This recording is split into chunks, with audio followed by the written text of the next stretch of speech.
Para muhibbin rahimakumullah, al-hadithus sadis an Abi Abdullah Nu'man bin Bashir radhiyallahu ta'ala anhu maqal sami'tu Rasulullah sallallahu alaihi wasallam yaqul innal halala bayyin wa innal harama bayyin wa bainahuma umurun mushtabihat la ya'lamuhunna katsirun minan nas wa man ittaqa syubuhati faqad istabra'a li dinihi wa irdihi wa man waqa'a bisyubuhati waqa'a fil haram karra'i yar'a hawla al-hima yushiku ay yarta'a fi ala wa inna likulli malikin hima ala wa inna himallah maharimuhu ala wa inna fil jasadi mudghah idza salahat salahal jasadu kulluh wa idza fasadat fasadal jasadu kulluh ala wa hiyal qalbu rawahul Bukhari wa Muslim. Hadis yang ke-6 dari Abi Abdullah Nu'man bin Bashir, sahabat Rasulullah sallallahu alaihi wasallam radhiyallahu taala anhuma. Beliau berkata, aku mendengar Rasulullah sallallahu alaihi wasallam bersabda, innal halala bayyinun, sesungguhnya yang halal itu adalah jelas. Yang halal itu terang benderang, karena dijelaskan dan dinaskan oleh Allah dan Rasulnya sallallahu alaihi wasallam.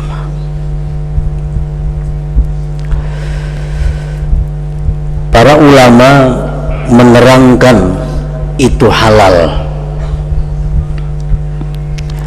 ma warada dalilun bihillihi aw lam yarid dalilun la bihillihi wala bihurmatihi. Halal itu adalah sesuatu yang datang oleh dalil dengan halalnya. Al-Quran bisa menerangkan itu halal atau sunnah Rasul, seperti firman Allah, wa ahallallahul bai'a. Nah, itu jelas. Wa ahallallahul bai'a, sesungguhnya Allah menghalalkan jual beli. Nah, terang. Atau sesuatu yang tidak datang oleh dalil, tidak dengan halal dan tidak dengan haram, maka ini dinamakan halal juga. Artinya dalil yang mengatakan halal kadada, yang mengatakan haram kadada juga, Quran atau hadisnya. Nah, maka itu disebut halal juga. Di dalam kitab Al-Jawahirul Lu'lu'iyah disebutkan contohnya kasyurbil kahwati, seperti minum kopi. Kopi, tidak ada dalil yang menghalalkan minum kopi dan tidak ada dalil yang mengharamkan minum kopi. Berarti kopi itu adalah halal.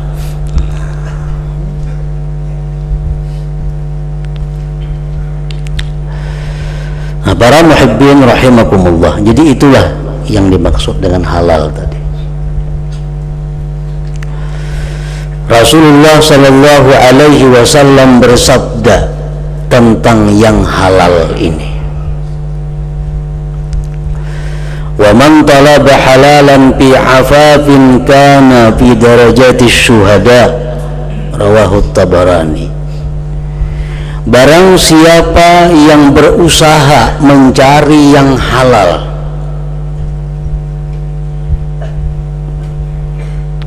fi afafin, dengan dasar untuk menahan diri daripada minta-minta. Inya mencari yang halal agar jangan jadi orang pengemis. Karena fi darajati syuhada, maka dia nanti di akhirat satu tingkatan dengan para syuhada, orang-orang yang gugur fi sabilillah. Inilah kemuliaan orang yang mencari yang halal, tapi dengan niat afaf, dengan niat ta'affuf, menahan diri daripada minta-minta.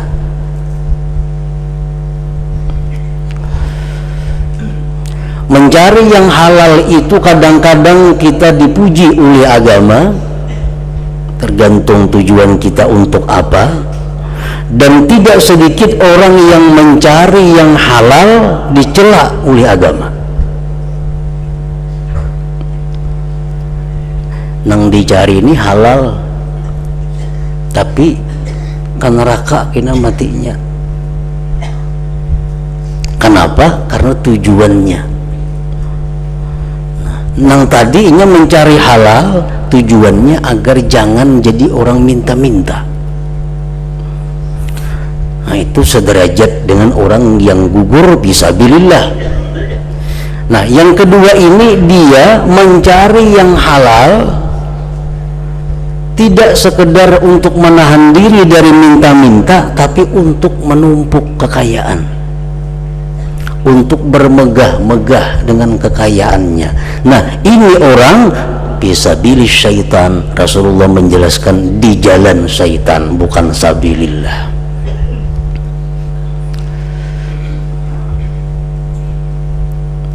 Kan kita mencari keuntungan, mencari yang halal. Nah, mun aku hari ini kada berusaha, aku bisa minta ke sebelah rumah kena makan, duitnya kada diisi. Mun aku hari ini kada berusaha, aku bisa minta lawan orang kena nukar obat, mengobati anak bini. Aku berusaha supaya jangan jadi minta-minta. Nah, ini yang mulia di sisi Allah, derajat syuhada. Ada orang yang mencari harta hanya sekedar memperbanyak harta, menumpuk harta, bermegah-megah dengan kekayaannya. Nah, ini bisa pilih syaitan. Padahal yang dicarinya halal, cuman niatnya kada bagus. Para muhibbin rahimakumullah. Jadi para ulama kita mengajarkan bagaimana kita semestinya kalau kita berusaha mencari yang halal itu. Bagaimana mestinya niat kita, bagaimana mestinya tujuan kita, supaya bukan hanya yang halal kita dapat, tapi keridhaan Allah subhanahu wa ta'ala juga kita dapatkan. Nah, itu mesti disertai niat tujuan yang baik mencari yang halal tadi. Nah, kayak apa contohnya orang mencari yang halal niatnya baik? Satu, orang berusaha mencari yang halal tujuannya ta'affuf, ya afaf tadi, supaya jangan jadi pengemis diriku, anak biniku. Aku berusaha mencari yang halal. Yang kedua, tujuan ke pasar berdagang ini adalah untuk menafkahi keluargaku, yang mana aku wajib menafkahi mereka. Iya, hari ini berusaha, tujuan itu. Nah, yang ketiga, aku ini berusaha mencari yang halal, tujuannya di samping untuk supaya jangan jadi pengemis, supaya bisa menafkahi kewajiban anak bini. Yang ketiga, li silaturrahim, aku mencari yang halal ini untuk silaturrahim. Kan ada duit, nyaman mengilangi keluarga, membantu keluarga yang sedang kesusahan. Nah, jadi ini perlu berusaha mencari yang halal, niatnya silaturrahim. Aku mencari yang halal ini juga di samping silaturrahim, niat kualitas tasadduq, untuk bersedekah. Nah, ini disedekahkan sebagiannya. Dan lagi aku berusaha mencari yang halal ini tujuannya adalah untuk li'izzatil Islam wal muslimin, untuk kejayaan, kemuliaan Islam dan muslimin. Artinya keuntungannya kena kusisihkan untuk madrasah, untuk pesantren, untuk orang-orang yang menuntut ilmu kaum muslimin dan muslimat. Nah, itu kejayaan Islam dan muslimin. Aku berusaha mencari yang halal ini, lil hadaya, untuk memberikan hadiah-hadiah kepada orang yang berhak untuk diberi hadiah. Kan Rasulullah bersabda, tahadau, saling berhadiahlah kamu, tahabbu, niscaya kamu saling mencintai. Nah, jadi aku berusaha kalau ada keuntungannya antara lain untuk memberikan hadiah-hadiah kepada orang yang patut untuk diberi hadiah. Nah, aku berusaha lagi yang halal ini tujuan kulit tana'um, untuk menikmati. Dengan adanya duit dari yang halal, aku akan menikmati nikmat Allah, nukar makanan nang nyaman, nukar pakaian nang baik, nukar kendaraan nang baik, kediaman nang baik, untuk menikmati nikmat Allah. Dan aku berusaha mencari yang halal ini di samping yang lain-lain niatnya banyak, tambah lagi misal litawakku'i hajati nafsi wa hajatil muslimin, untuk mengintai hajat diriku dan hajat orang muslimin. Jadi sebagian untuk nafkah, sebagian duit kugunakan untuk silaturahim, sebagian keuntungannya untuk bersedekah, sebagian untuk kemuliaan Islam dan muslimin, sebagian untuk bahagia, sebagian untuk bernikmat-nikmat, mensyukuri nikmat Allah, sebagian untuk disimpan. Nah, disimpan ini tujuannya apa? Untuk mengintai kalau kini ada satu saat aku berhajat atau ada kaum muslimin yang berhajat. Nah, kalau itu niat kita mencari yang halal, maka kita akan diridhai oleh Allah Subhanahu wa ta'ala.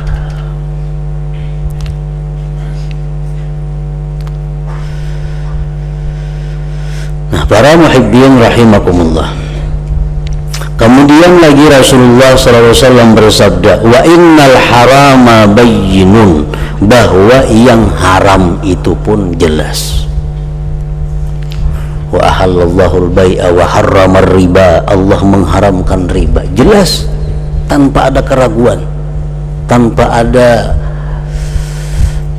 ketidakjelasan. Al-Quran menerangkan dengan terang benderang, Allah mengharamkan riba. Nah, apa yang dimaksud dengan haram itu? Ma mana amin ta'atihi dalil, sesuatu yang mencegah daripada mengambilnya oleh dalil. Ada Al-Quran, ada As-Sunnah, ada ijma' ulama yang jelas mengatakan bahwa itu adalah haram, dilarang kita mengambilnya. Nah, kenapa sesuatu itu diharamkan oleh Allah? Barang atau benda atau pekerjaan, kenapa diharamkan oleh Allah? Imma limafsadatin fihi zahirah, ada kalanya karena kerusakan yang zahir, makanya Allah mengharamkan, karena ini membawa kepada kerusakan yang zahir. Contohnya kal muskirat, seperti yang memabukkan. Minuman-minuman yang memabukkan itu akan merusak akal kita, sedangkan akal adalah yang paling berharga di dalam tubuh manusia. Nah, ini untuk menghindari kerusakan yang nampak. Au khafiyah, atau Allah melarang itu karena itu mengandung kerusakan yang tersembunyi. Kazina, seperti zina. Nah, zina kada nampak kerusakannya, tapi banyak rusaknya kada kelihatan dengan mata kita. Wa imma limadharratin fihi zahirah, dan ada kalanya Allah mengharamkan itu karena di situ ada mengandung mudarat yang zahir, yang nampak. Kasumniyat, seperti yang mempunyai racun-racun. Ada makanan, ada buah-buahan atau apapun namanya yang mengandung racun, dilarang oleh Allah. Karena itu mudaratnya nampak, mudaratnya zahir. au khafiyah, atau mudaratnya tidak nampak. Kalahmi ma la yu'kal aw la yuzakka, seperti memakan daging nang kada boleh dimakan, atau memakan daging dari binatang nang kada disembelih. Nah, itu ada bahaya, cuma kada kelihatan, kada nampak bahayanya. Makanya Allah melarang kita memakan binatang nang kada disembelih atau binatang-binatang tertentu nang kada boleh dimakan. Wa imma li khalalin fi tahsilih, dan ada kalanya pula Allah melarang kita terhadap sesuatu itu karena ada kerusakan pada mendapatkannya, ada kecederaan dalam memperolehnya. Kal ma'khuz bil ghasbi awis sariqah, seperti barang yang diambil melalui merampas atau mencuri dan seumpamanya. Nah, itu pun dilarang juga oleh agama. Rasulullah sallallahu alaihi wasallam bersabda, "Man iktasaba malan min haramin fa in tasaddaqa bihi lam yuqbal minhu wa in tarakahu wara'ah kana zadahu ila an-nar." Rawahu Ahmad. Apa bahayanya kalau kita mengambil yang haram? Apa risiko yang kita dapatkan kalau kita berani mengambil yang diharamkan itu? Rasulullah menjelaskan, barang siapa yang mengusahakan hartanya dari jalan yang haram, jika dia sedekahkan dengannya, Allah tidak menerima sedekahnya. Jika dia ditinggalnya mati itu harta, maka itu nanti akan jadi bekalnya ke dalam api neraka jahanam. Ini risiko yang haram. Disedekahkan kada diterima Allah, disimpani pacang membawa kita ke neraka, dimakan Allah kada menerima lagi sembahyang kita, baik wajib atau sunat, atau doa kita ditolak oleh Allah. Nah, ini risikonya kalau kita mau, kalau kita berani mengambil yang diharamkan oleh Allah Subhanahu wa ta'ala. Para muhibbin rahimakumullah, Al-Imam Al-Ghazali berkata, "Innal harama kullahu khabith walakinna ba'dahu akhbathu min ba'd." Yang namanya haram itu seluruhnya adalah kotor, tetapi sebagian ada yang lebih buruk, lebih kotor daripada sebagian. Jadi barang haram itu bertingkat-tingkat kekotorannya. Kalau kotor, iya kotor, cuma tingkatannya belai-lain. Al-ma'khudhu zulman min fakirin aw salihin aw yatim akhbathu wa aghlas min al-ma'khuz min ghaniyin aw fasik aw qawi. Barang yang diambil secara zalim, merampok, mencuri, menipu, orang fakir, orang saleh atau yatim, itu lebih berat dan lebih kotor daripada yang diambil dari orang kaya atau orang fasik atau orang yang kuat. Dosanya tagana. Kalau kita mengambil barang orang fakir, dosanya tagana daripada kita mengambil barang orang kaya. Kita mengambil harta orang saleh secara zalim lebih besar, lebih jahat daripada kita mengambil orang yang fasik. Kalau kita mengambil harta anak yatim, lebih besar dosanya, lebih buruk keharamannya daripada kita mengambil orang yang kuat. Jadi haram pun bertingkat-tingkatan. Jadi yang menang jadi maling dipilih ya, nanti inting dosanya. Ini orang sugih sikat ada bapak, tak orang-orang yo dosanya daripada yang orang fakir.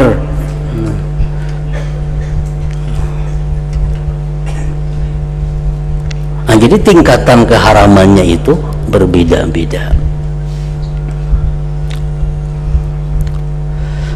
Wa innal haram bayyin, yang haram pun jelas. Wa bainahuma umurun mushtabihat.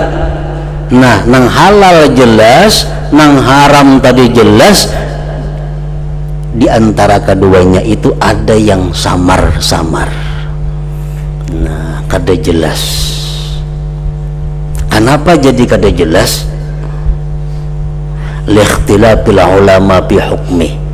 Satu, karena mungkin ulama berbeda pendapat tentang hukumnya.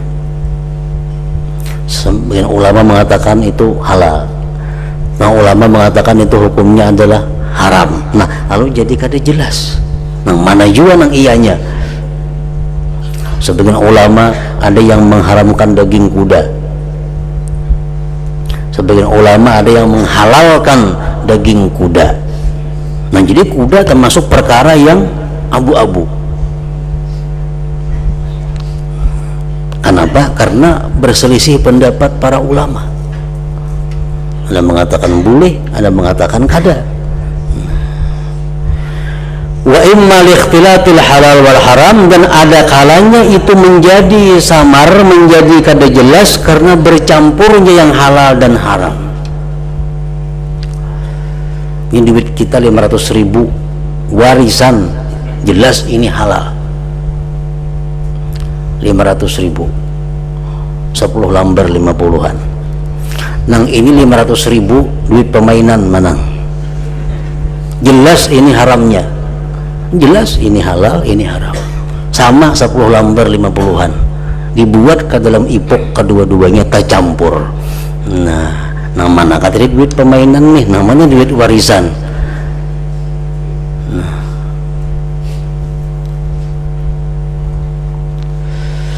La ya'lamuhunna katsirun minan nas, dan tidak mengetahui kebanyakan daripada manusia. Namanya halal bercampur sudah jadi satu. Nah, famanittaqa asy-syubuhati faqad istabra li dinihi wa irdih, barang siapa menghindari yang tidak jelas tadi. Nah, kada jelas dihindari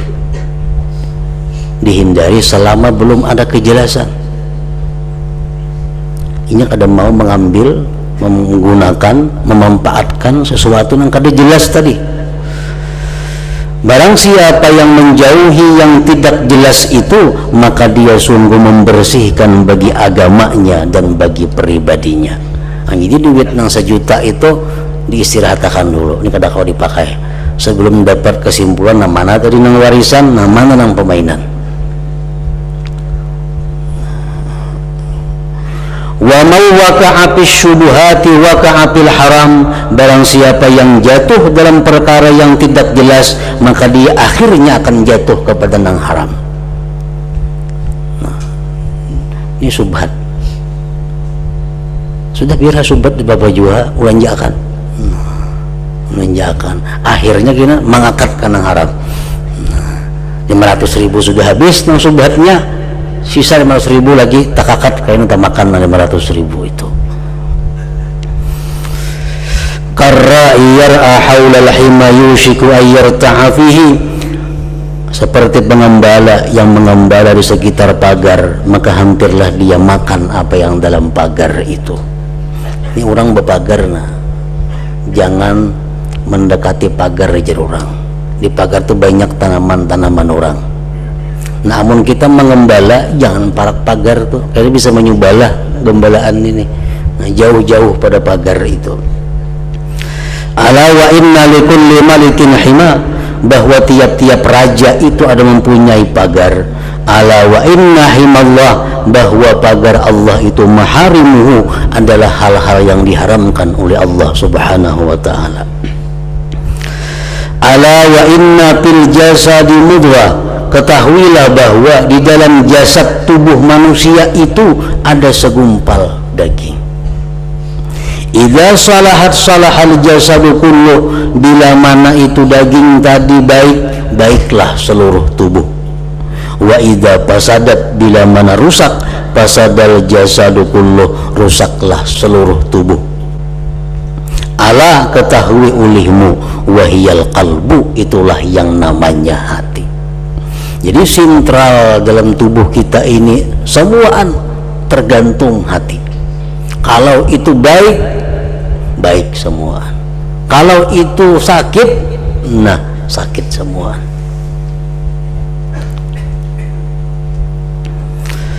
Dalam kitab Al-Jawahirul Lu'lu'iyah disebutkan inna salahal qalbi bi tis'ati asya, bahwa kebagusan hati itu berada pada 9 hal. Jadi ibarat kita ini suka memandang yang haram, kita suka mendengar yang haram, kita suka memakai yang haram, kita suka bicara yang haram, itu sebenarnya satu, hati kita rusak. Kalau hati kita baik, nah semuaan ompat baik. Jadi di sini besar artinya perkara hati ini. Nah, hati yang bagus itu adalah berada pada 9 hal. Pertama, qiraatul Quran bitadabbur, membaca Al-Quran disertai perenungan-perenungan. Baca Al-Quran sambil direnungi, itu akan mempengaruhi kesehatan, kebaikan hati seseorang. Isaniha yang kedua, khala'ul batni bitaqlilil akli, kosong perut dengan mengurangi makan. Mengurangi makan itu bagian daripada membaguskan hati. Salisuha yang ketiga, qiyamul lail bil ibadah, bangun malam tapi beribadah. Itu membawa pengaruh yang sangat besar untuk baiknya hati seseorang. Rabi'uha yang keempat, at-tadarru' inda sahar, tadarru' ketika sahur. Waktu sahur pukul 4, nah dia minta ampun kepada Allah, dia merintih, mengadu kepada Allah, dia melaporkan keadaan dirinya kepada Allah. Itu. Khamisuha yang kelima, mujalasatus salihin, semajlis dengan orang-orang saleh, bergabung dengan orang-orang yang saleh.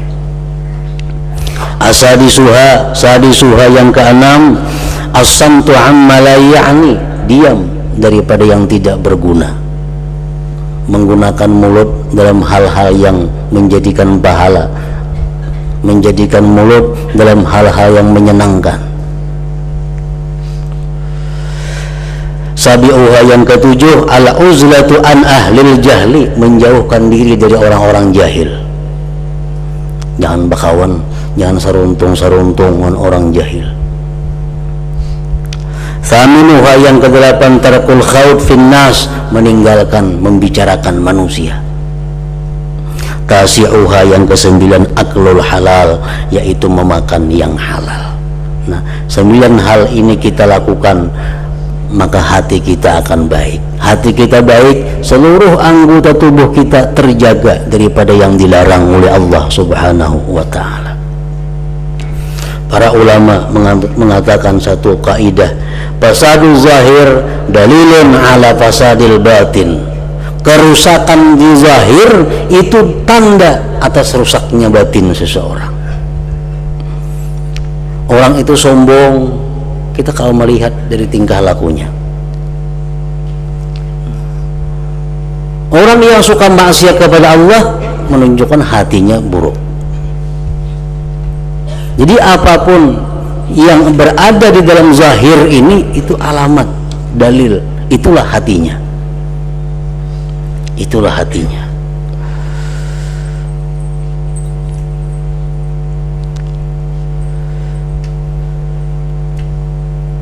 Idza salahat salahal jasadu kulluh wa idza fasadat fasadal jasadu kulluh. Bila mana bagus itu hati, itu segumpal daging, baguslah seluruh tubuhnya. Wa idza fasadat fasadal jasadu kulluh. Bila mana itu hati rusak, daging tadi rusak, maka rusaklah seluruh tubuh kita. Nah, jadi sumber segala kemaksiatan, sumber segala kebaikan itu berada di dalam hati tiap-tiap orang. Kalau kita hendak jadi orang baik, baiki hati. Hendak jadi orang jahat, biarkan hati sejadi-jadinya.